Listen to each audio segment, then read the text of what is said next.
Chapitre 4. Les œuvres semblables aux paroles. Sa conversation était affable et gaie.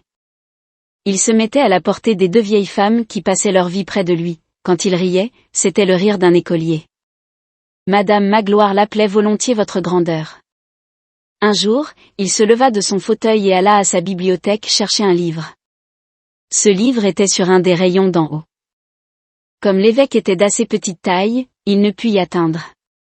Madame Magloire, dit-il, apportez-moi une chaise. Ma grandeur ne va pas jusqu'à cette planche. Une de ses parentes éloignées, Madame la comtesse de Laux, laissait rarement échapper une occasion d'énumérer en sa présence ce qu'elle appelait « les espérances » de ses trois fils. Elle avait plusieurs ascendants fort vieux et proches de la mort dont ses fils étaient naturellement les héritiers. Le plus jeune des trois avait à recueillir d'une grand-tante 100 bonnes 1000 livres de rente, le deuxième était substitué au titre de duc de son oncle, l'aîné devait succéder à la pairie de son aïeul. L'évêque écoutait habituellement en silence ces innocents et pardonnables étalages maternels. Une fois pourtant, il paraissait plus rêveur que de coutume, tandis que Madame de Laux renouvelait le détail de toutes ses successions et de toutes ses espérances. Elle s'interrompit avec quelque impatience. « Mon Dieu, mon cousin. Mais à quoi songez-vous donc ? » « Je songe, dit l'évêque, à quelque chose de singulier qui est, je crois, dans saint Augustin, mettez votre espérance dans celui auquel on ne succède point. Une autre fois, recevant une lettre de faire part du décès d'un gentilhomme du pays, où s'étalait en une longue page, outre les dignités du défunt, toutes les qualifications féodales et nobiliaires de tous ses parents. « Quel bon dos à la mort !» s'écria-t-il. Quelle admirable charge de titre on lui fait allègrement porter, et comme il faut que les hommes aient de l'esprit pour employer ainsi la tombe à la vanité. Il avait dans l'occasion une raillerie douce qui contenait presque toujours un sens sérieux. Pendant un carême, un jeune vicaire vint à Digne et prêcha dans la cathédrale. Il fut assez éloquent. Le sujet de son sermon était la charité. Il invita les riches à donner aux indigents, afin d'éviter l'enfer qu'il peignit le plus effroyable qu'il put et de gagner le paradis qu'il fit désirable et charmant. Il y avait dans l'auditoire un riche marchand retiré, un peu usurier, nommé Monsieur Géborand, lequel avait gagné un demi-million à fabriquer de gros draps, des serges, des cadis et des gasquets. De sa vie Monsieur Géborand n'avait fait l'aumône à un malheureux. À partir de ce sermon, on remarqua qu'il donnait tous les dimanches un sou aux vieilles mendiantes du portail de la cathédrale.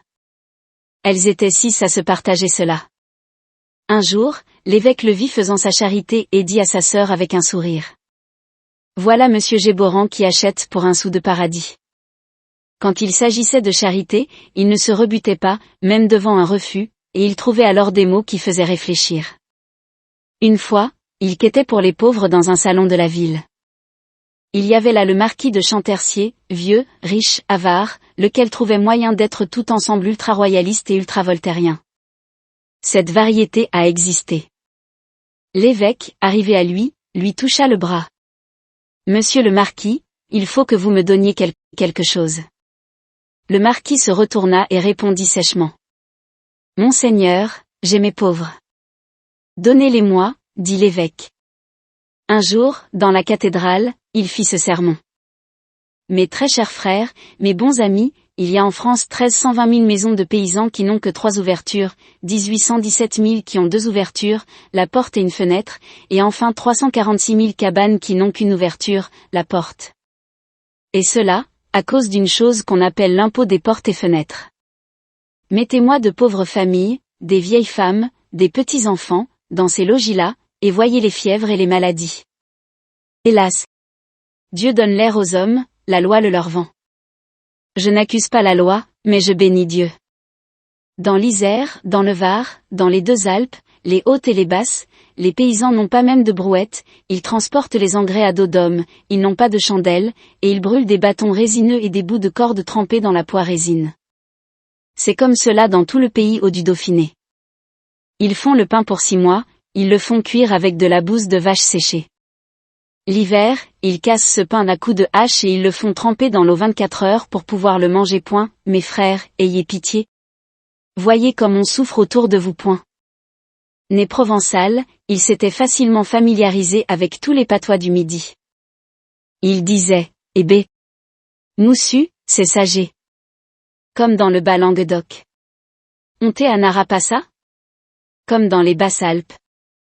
Puert un bout en moutou en un bout en fromage grase, comme dans le Haut-Dauphiné. Ceci plaisait au peuple, et n'avait pas peu contribué à lui donner accès près de tous les esprits. Il était dans la chaumière et dans la montagne comme chez lui. Il savait dire les choses les plus grandes dans les idiomes les plus vulgaires. Parlant toutes les langues, il entrait dans toutes les âmes. Du reste, il était le même pour les gens du monde et pour les gens du peuple. Il ne condamnait rien hâtivement, et sans tenir compte des circonstances environnantes. Il disait: voyons le chemin par où la faute a passé. Étant, comme il se qualifiait lui-même en souriant, un ex-pécheur, il n'avait aucun des escarpements du rigorisme, et il professait assez haut, et sans le froncement de sourcils des vertueux féroces, une doctrine qu'on pourrait résumer à peu près ainsi. L'homme a sur lui la chair qui est tout à la fois son fardeau et sa tentation. Il la traîne et lui cède. Il doit la surveiller, la contenir, la réprimer, et ne lui obéir qu'à la dernière extrémité. Dans cette obéissance-là, il peut encore y avoir de la faute, mais la faute, ainsi faite, est vénielle. C'est une chute, mais une chute sur les genoux, qui peut s'achever en prière. Être un saint, c'est l'exception, être injuste, c'est la règle. Errez, défaillez, péchez, mais soyez des justes. Le moins de péché possible, c'est la loi de l'homme. Pas de péché du tout est le rêve de l'ange. Tout ce qui est terrestre est soumis au péché. Le péché est une gravitation point. Quand il voyait tout le monde crier bien fort et s'indigner bien vite. Oh! Oh! Disait-il en souriant, il y a apparence que ceci est un gros crime que tout le monde commet. Voilà les hypocrisies effarées qui se dépêchent de protester et de se mettre à couvert. Il était indulgent pour les femmes et les pauvres sur qui pèse le poids de la société humaine. Il disait: les fautes des femmes, des enfants, des serviteurs, des faibles, des indigents et des ignorants sont la faute des maris, des pères, des maîtres, des forts, des riches et des savants. Il disait encore: à ceux qui ignorent, enseignez-leur le plus de choses que vous pourrez, la société est coupable de ne pas donner l'instruction gratis, elle répond de la nuit qu'elle produit. Cette âme est pleine d'ombre, le péché s'y commet. Le coupable n'est pas celui qui y fait le péché, mais celui qui y a fait l'ombre. Comme on voit, il avait une manière étrange et à lui de juger les choses. Je soupçonne qu'il avait pris cela dans l'Évangile. Il entendit un jour conter dans un salon un procès criminel qu'on instruisait et qu'on allait juger. Un misérable homme, par amour pour une femme et pour l'enfant qu'il avait d'elle, à bout de ressources, avait fait de la fausse monnaie. La fausse monnaie était encore punie de mort à cette époque. La femme avait été arrêtée émettant la première pièce fausse fabriquée par l'homme. On la tenait, mais on n'avait de preuves que contre elle. Elle seule pouvait charger son amant et le perdre en avouant. Elle nia. On insista. Elle s'obstina à nier. Sur ce, le procureur du roi avait eu une idée. Il avait supposé une infidélité de l'amant, et était parvenu, avec des fragments de lettres savamment présentés, à persuader à la malheureuse qu'elle avait une rivale et que cet homme la trompait. Alors, exaspérée de jalousie, elle avait dénoncé son amant, tout avoué, tout prouvé. L'homme était perdu. Il allait être prochainement jugé à Aix avec sa complice. On racontait le fait, et chacun s'extasiait sur l'habileté du magistrat. En mettant la jalousie en jeu, il avait fait jaillir la vérité par la colère, il avait fait sortir la justice de la vengeance. L'évêque écoutait tout cela en silence. Quand ce fut fini, il demanda: Où jugera-t-on cet homme et cette femme? À la cour d'assises. Il reprit: Et où jugera-t-on monsieur le procureur du roi? Il arriva à Digne une aventure tragique. Un homme fut condamné à mort pour meurtre. C'était un malheureux pas tout à fait lettré, pas tout à fait ignorant, qui avait été bateleur dans les foires et écrivain public. Le procès occupa beaucoup la ville. La veille du jour fixé pour l'exécution du condamné, l'aumônier de la prison tomba malade. Il fallait un prêtre pour assister le patient à ses derniers moments. On alla chercher le curé. Il paraît qu'il refusa en disant: Cela ne me regarde pas. Je n'ai que faire de cette corvée et de ce saltimbanque, moi aussi, je suis malade, d'ailleurs ce n'est pas là ma place. On rapporta cette réponse à l'évêque qui dit: Monsieur le curé a raison. Ce n'est pas sa place, c'est la mienne. Il alla sur-le-champ à la prison, il descendit au cabanon du saltimbanque, il l'appela par son nom, lui prit la main et lui parla. Il passa toute la journée et toute la nuit près de lui, oubliant la nourriture et le sommeil, priant Dieu pour l'âme du condamné et priant le condamné pour la sienne propre.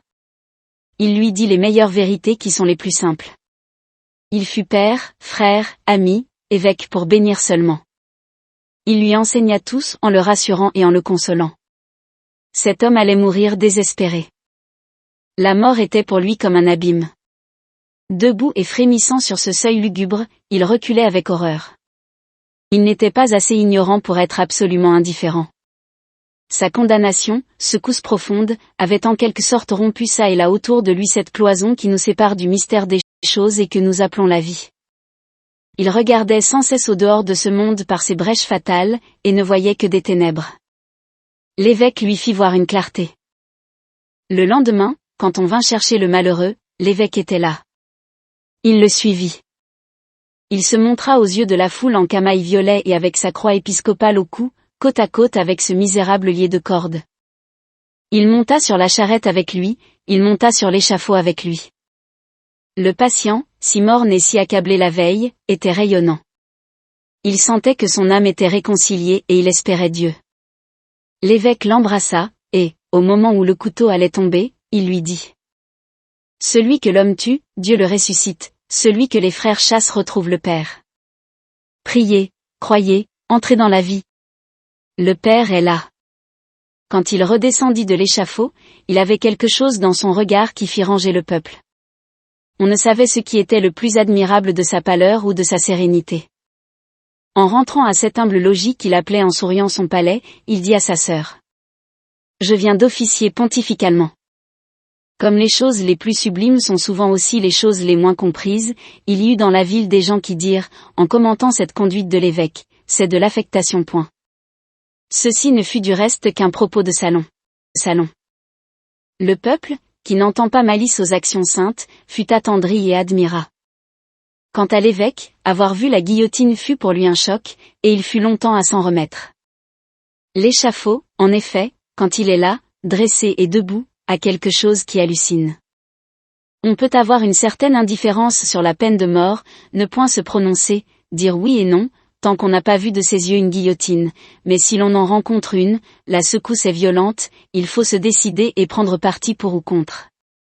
Les uns admirent, comme de Maistre, les autres exècrent, comme Beccaria. La guillotine est la concrétion de la loi, elle se nomme vindicte, elle n'est pas neutre, et ne vous permet pas de rester neutre. Qui l'aperçoit frissonne du plus mystérieux des frissons. Toutes les questions sociales dressent autour de ce couperet leur point d'interrogation. L'échafaud est vision.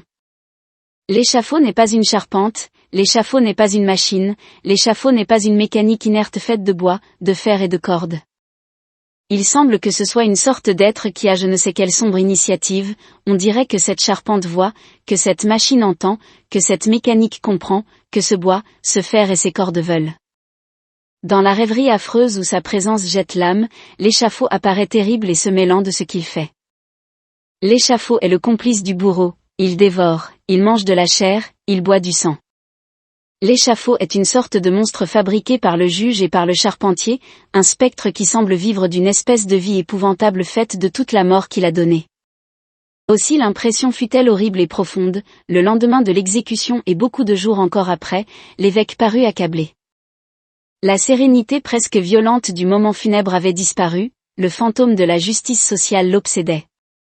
Lui qui d'ordinaire revenait de toutes ses actions avec une satisfaction si rayonnante, il semblait qu'il se fît un reproche.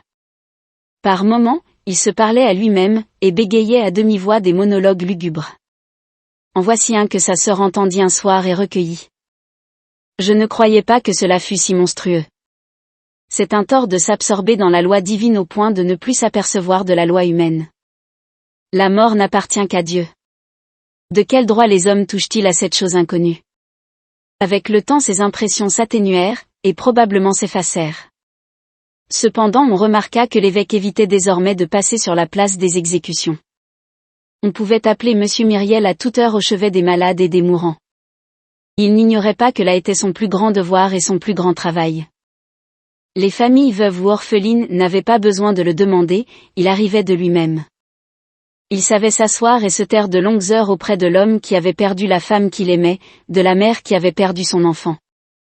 Comme il savait le moment de se taire, il savait aussi le moment de parler.